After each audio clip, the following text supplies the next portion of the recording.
Halo semuanya, Assalamualaikum warahmatullahi wabarakatuh.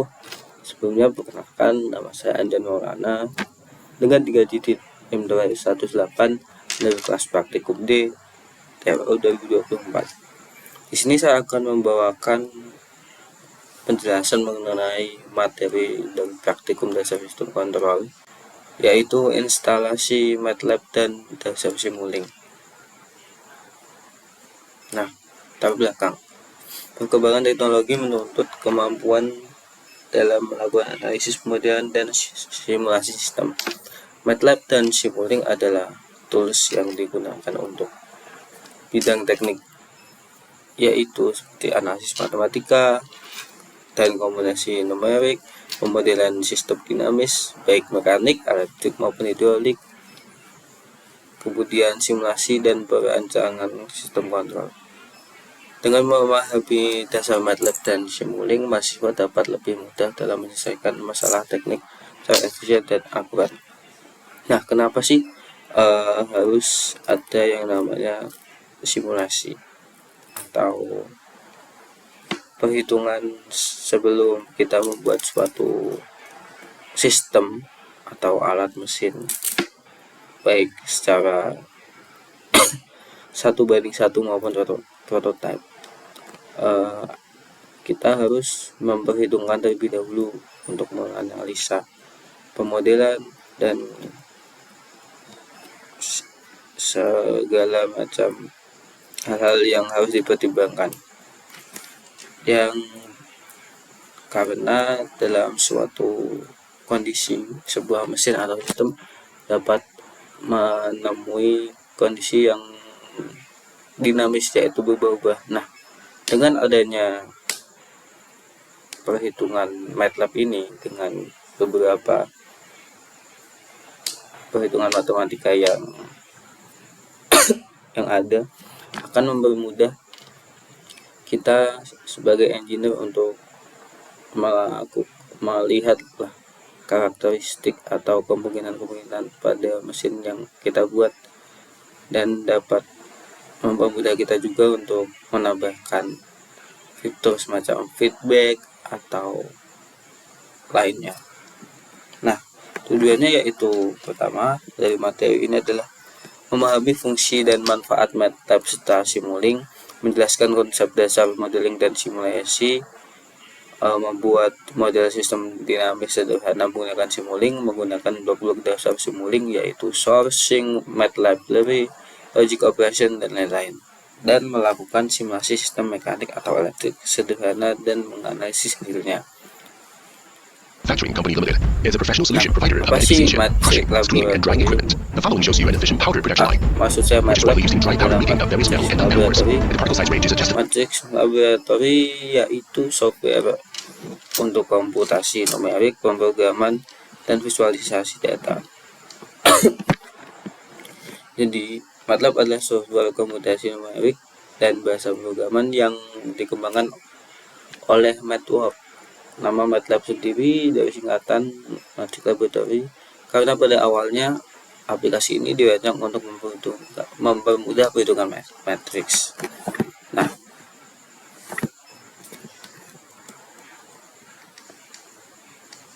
fitur utama atau fungsi utamanya adalah digunakan untuk operasi matriks dan algebra linear, perhitungan numerik dan simbolik, analisis data dan visualisasi 2D atau 3D, dan pemrograman berbasis script dan fungsi. Nah, digunakan juga sebagai analisis data, pemodelan matematis, simulasi sistem, serta visualisasi grafik.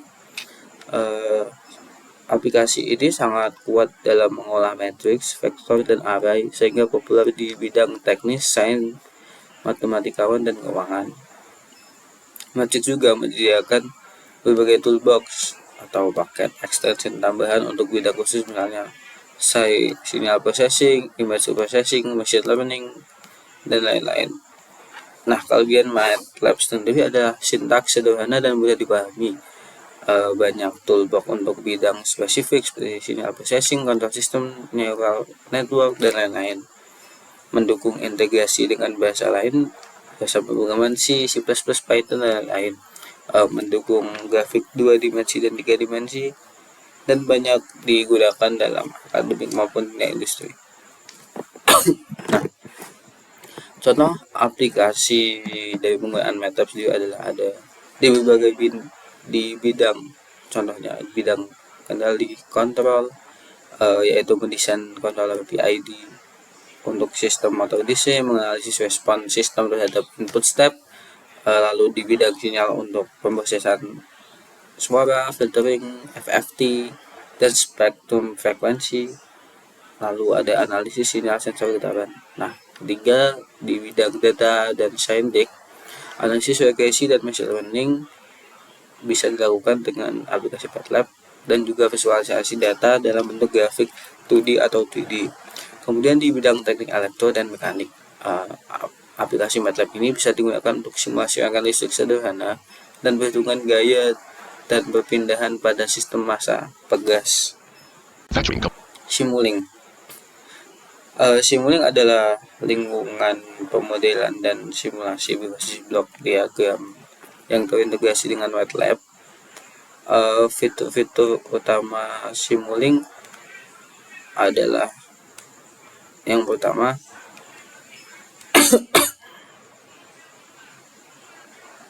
pemodelan sistem secara visual tanpa harus menuliskan banyak kode.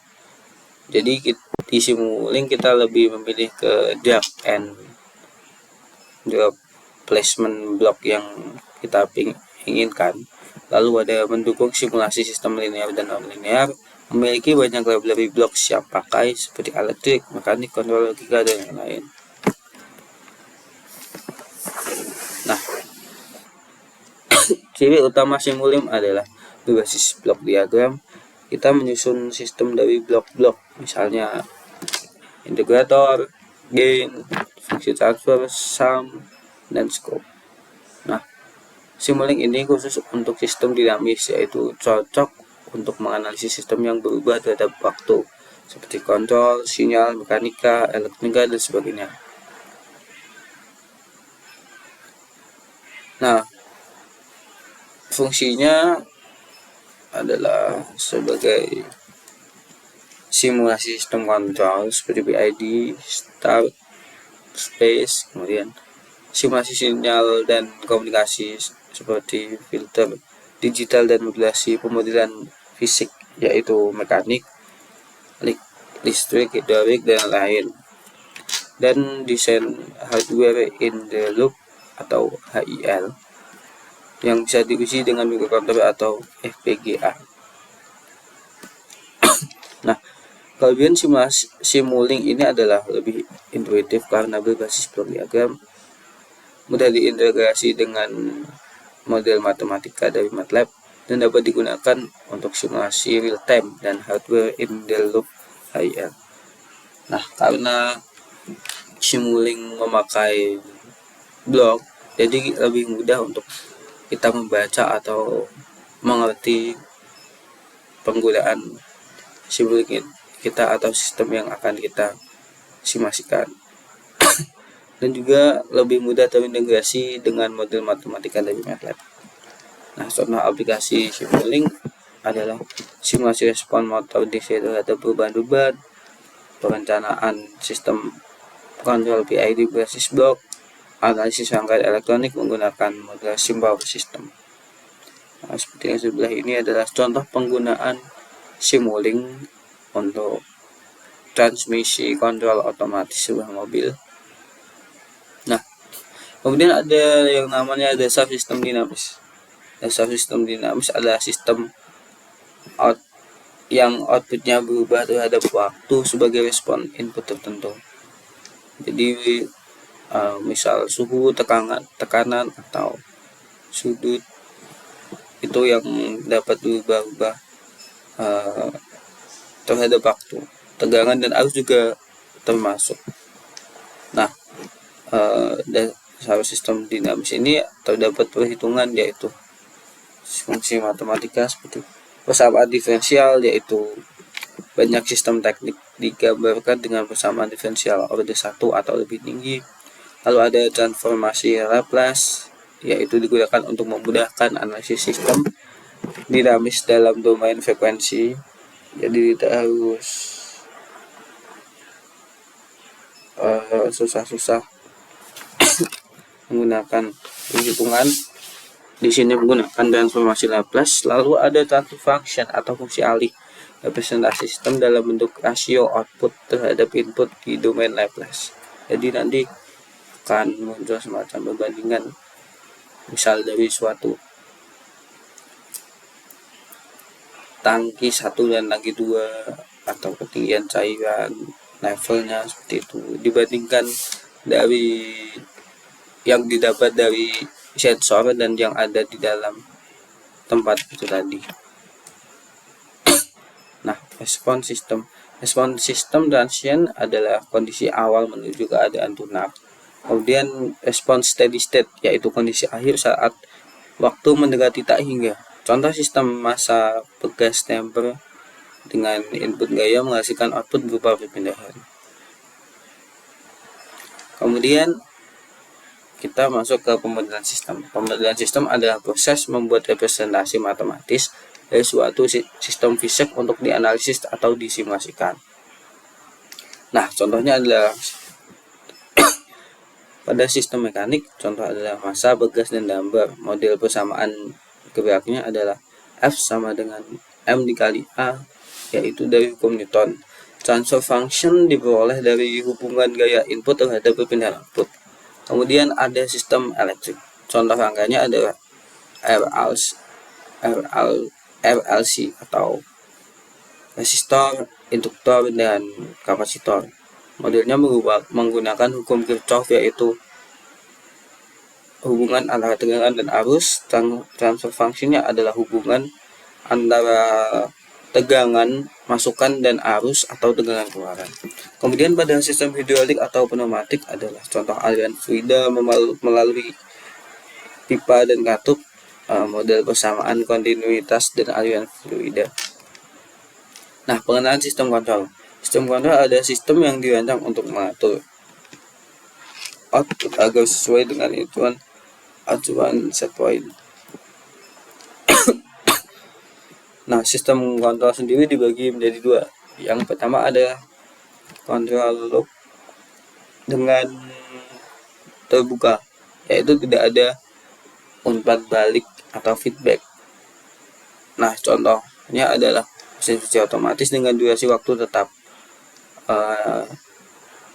Cara gampangnya kita mengetahui suatu sistem adalah sistem terbuka atau tertutup, yaitu kalau di sistem terbuka tidak ada yang namanya feedback. Di sistem tertutup ada yang namanya feedback. Nah, feedback yang dimaksud ini adalah di sistem kontrol terbuka, yaitu ada komponen set point. Misal kalau di mesin cuci ada set point, timernya selama 5 menit. Kemudian ada kontrolernya, itu tadi menghidup, yaitu berupa timer relay yang menghidupkan motor untuk menggerakkan mesin cuci tadi. Nah, di sini ada disturbance, yaitu gangguan mungkin ada gangguan dari aspek luar yang tidak bisa dikendalikan, tapi sistem tidak memberi feedback atau alternatif lain. Jadi sistem akan terus bekerja sampai memenuhi set point tadi, yaitu 5 menit bekerja.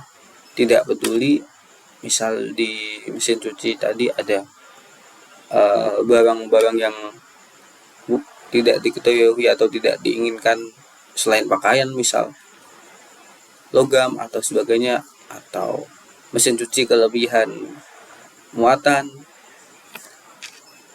dan sebagainya. Jadi tidak ada feedback, sistem bekerja sesuai set point. Kemudian ada sistem tertutup, yaitu sistem closed loop control atau kontrol tertutup. Nah, di sini ada yang namanya feedback untuk menyesuaikan output, seperti contohnya AC dengan termostat. Nah, sistem ini banyak digunakan di berbagai aspek industri atau alat-alat yang sering kita temui di kehidupan sehari-hari dan lain-lain. Di sini ada komponen yang bisa diatur, yaitu manipulate variable, di mana manipulate variable itu untuk diaturnya dari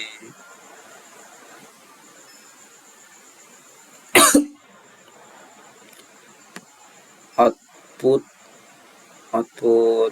error yang dibandingkan kemudian diproses oleh controller, maka manipulate variabelnya akan menyesuaikan sebuah sistem, misal seperti fluida yang atau cairan yang melebihi atau kurang dari level yang ditentukan. Manipulate variabel misal seperti valve yang memberikan input atau output cairan akan disesuaikan sehingga level dari cairan tersebut sesuai dengan set point. Nah, komponen dasarnya ada beberapa poin, yaitu plant process, yaitu sistem yang dikontrol. Di sini adalah tangki ini tadi. Kemudian ada sensor yang atau transmitter mendeteksi atau mengukur besaran yang dikontrol, yaitu biasanya menggunakan berbagai jenis sensor. Bisa dari sensor kontak atau non kontak, sensor switch, tombol, button, limit switch, dan sebagainya. Kemudian ada transmitter, yaitu mengubah keluaran sensor menjadi sinyal standar. Ini digunakan apabila sensor yang kita pakai dan pengontrol yang kita pakai memiliki perbedaan variabel. Misal, sensor mengeluarkan arus sedangkan pengontrol memproses sebuah tegangan. Nah, nanti akan ada konversinya, yaitu dari arus menjadi tegangan, atau misal dari analog to digital atau digital to analog. Lalu ada pengontrol, yaitu memberikan sinyal untuk mengontrol sistem kendali sesuai dengan perbandingan antara error yang didapat dari sensor dan set point tadi. Apabila kurang dari set point, maka aktuator yang memberi aksi atau gerakan, yang juga termasuk komponen manipulate variable, akan menyesuaikan aliran yang masuk agar sesuai dengan set point yang ada. Misal di ketinggian 10, berarti set pointnya tetap 10.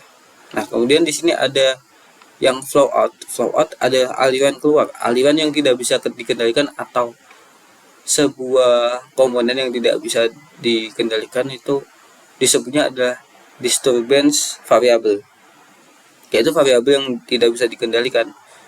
Nah, di sistem kontrol flow tertutup ini ada yang namanya feedback dan feed forward. Kalau feedback itu kita memberikan masukan input ke dalam pengontrol dengan hasil sensor dari yang didapat dari sensor itu tadi ke pengontrol, lalu akan mengendalikan manipulate variable. Nah, sedangkan kalau feed forward, kita pengontrol kita itu mengendalikan manipulate variable dari sensing, ya. Sensing dari yang ada di plant atau proses, seperti sensor level sensor ini tadi, dan sensor yang didapat dari disturbance variabel, yaitu variabel yang tidak bisa dikendalikan. Kita kasih sebuah sensor lah. Jadi ada perbandingan antara set point, input dari sensor, dan input dari sensor distributed variabel lagi. Kemudian di sini ada contoh dari diagram blok, yaitu ada input masukan. Di sini ada bercabangan yang titik temu antara masukan atau set point dengan feedback dari sensor transistor. Kemudian akan diproses oleh controller, bisa microcontroller, mini PC, atau PLC. Kemudian elemen kontrol akhir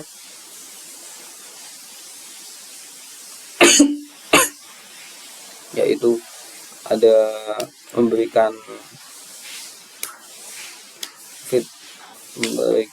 perintah kepada aktuator dari berdasarkan perbandingan yang telah dibandingkan dari controller ini dan menuju proses, kemudian output keluar. Diagram blok sendiri adalah gambar visual sederhana dari suatu sistem yang menunjukkan hubungan antar komponen utama. Disajikan dalam bentuk kotak atau blok dan panah. Setiap blok mewakili fungsi atau perangkat tertentu. Panah menunjukkan aliran sinyal atau informasi antar komponen. Digunakan untuk mempermudah pemahaman sistem tanpa harus melihat detail teknisnya. Dasar-dasar dari Simulink yang akan kita gunakan. Kalau kita pilih dulu menu Simulink, kita buat link mode.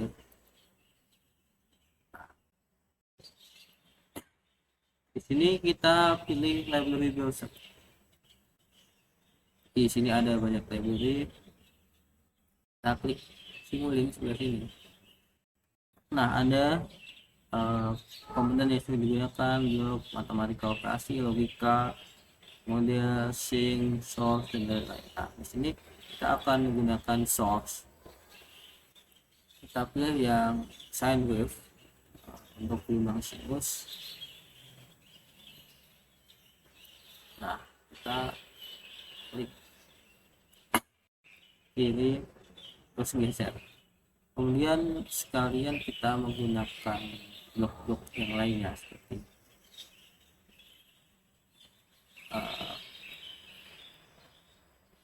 push generator,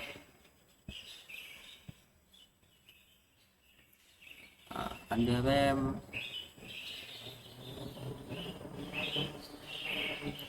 ada random number, ada repeating sequence, ada step juga.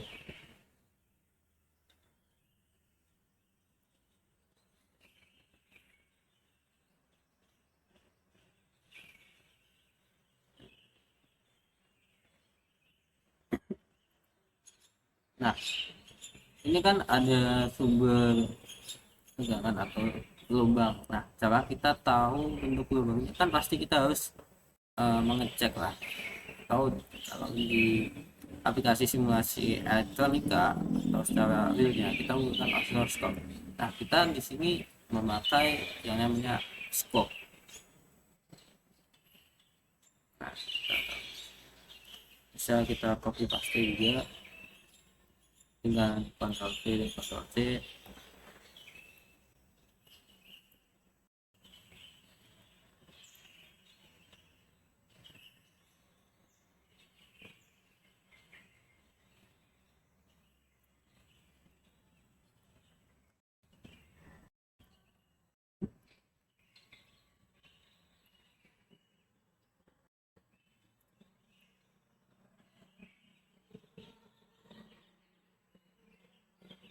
Nah, terus kita juga kondisikan klik kiri, arahkan ke titik outnya.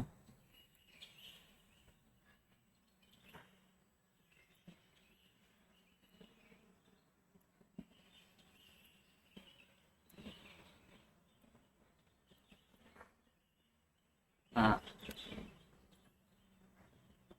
Terus di sini kita bisa melihat di set point ada, kita klik tiap blok dari source-nya ada settingan nih, settingan untuk amplitude, frekuensi, biasnya, fasanya, dan lain-lain. Bisa kita sesuaikan, bisa amplitude-nya kita ingin buat, dan frekuensinya bisa di custom juga, misal pengen juga oke atau apply, terus kita run.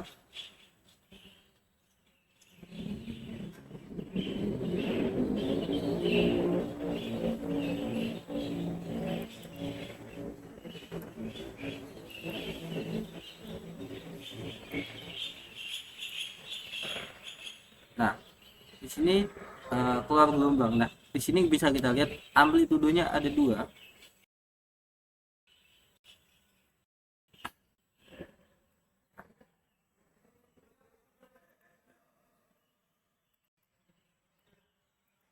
Kemudian di sini juga ada fitur-fitur pulse generator untuk sinyal seperti PWM, bisa kita lihat. Nah, ini menaikkan controller, amplitude bisa kita ubah dua, periodenya kita ubah satu, maka akan berubah. Masukkan, nah kan seperti ini berubah dari yang sebelumnya agak lebar, sekarang pulsanya menjadi banyak karena kita kecilkan tadi periode.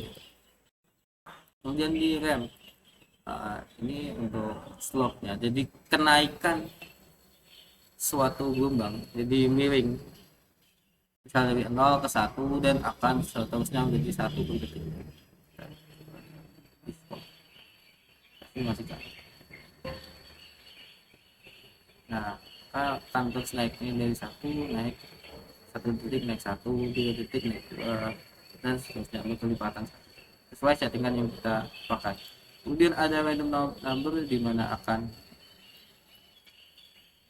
memberikan output angka secara acak yang bisa di setting rata-rata, misal kita buat rata-ratanya 2, variasinya 3, dan ini waktunya bisa kita setting ini langsung ya. Nah, lihat scope, nah kan seperti ini. Dan ini nilai rata-ratanya ada 2 karena di setting tadi 2.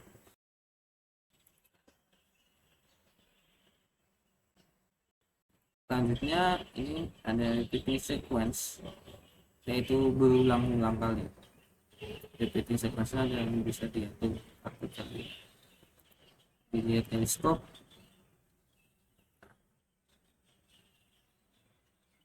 Kemudian untuk ini step juga sama dengan di step time dan lain-lain, dan misalnya bisa diatur jika dilihat dari scope. Nah, kemudian ada yang namanya fitur gain atau penguat pada sinyal.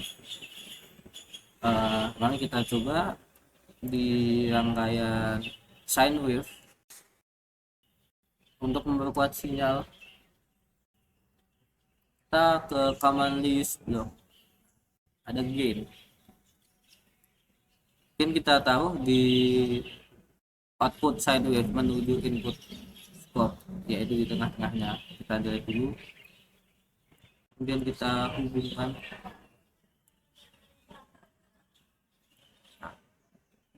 Terus kita bisa setting gain atau penguatannya, misal kita buat penguatannya 3. Dari yang sebelumnya sine wave itu amplitudenya 2, di sini amplitudenya akan menjadi 3. Kasih masukkan.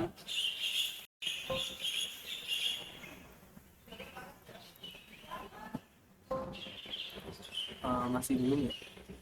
25.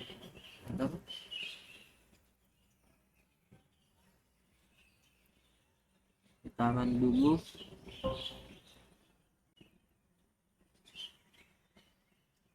Nah, gainnya naik. dari yang sebelumnya tadi 2 ini 5. Nah, di beberapa versi scope bisa memiliki banyak input, tapi di yang versi ini tidak ada. Nah, gimana caranya kita memakai ini komponen MUX? Kita hapus terlebih dahulu, kita hubungkan yang dari gain ke mark ke MUX.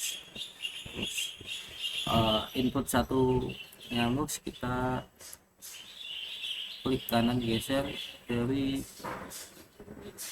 ininya.